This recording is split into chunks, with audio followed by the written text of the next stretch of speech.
love naman kuya. Huwag mo ba siya doon bigain, naiinis siya. Ay ka na. Are mo he. Tatatak tatatak tatatak tatatak tatatak tatatak. Good morning naman ng baby na yan.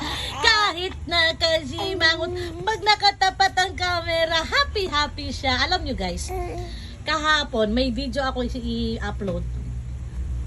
Ano tawag nito? Antok na antok siya, lasing na lasing kaantokan. Nung nakita niya ang camera, tumapat sa kanya, gumising at nakangiti.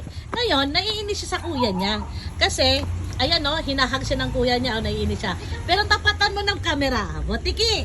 Di ba? Naalala mo yung video ng bata? Yung galit? Yung video? Pagkita ng camera pumasok. Ayan na. Yan guys, oh. Pag naiinis siya, tamo sa kuya niya, naiinis siya, nakukulitan siya sa kuya niya. Pero nakatapat siya, tipo plastic guys, oh, tingnan mo. Nakangiti, kunyari, puro asar yan guys. Ayan. Jessica, timplahan mo na ng ano, ng Cerelac. Mag-Cerelac tayo tuwing umaga, tuwing umaga. Naubos na kasi ang pa-price niya. Bibili kami mamaya ng pa-price. Ilang ano ba yan? Ilang flavor? Ito kasi, inubos ang pa-price ng baby. Ano? Binanatan mo kagabi, no? Minukbang mo, no?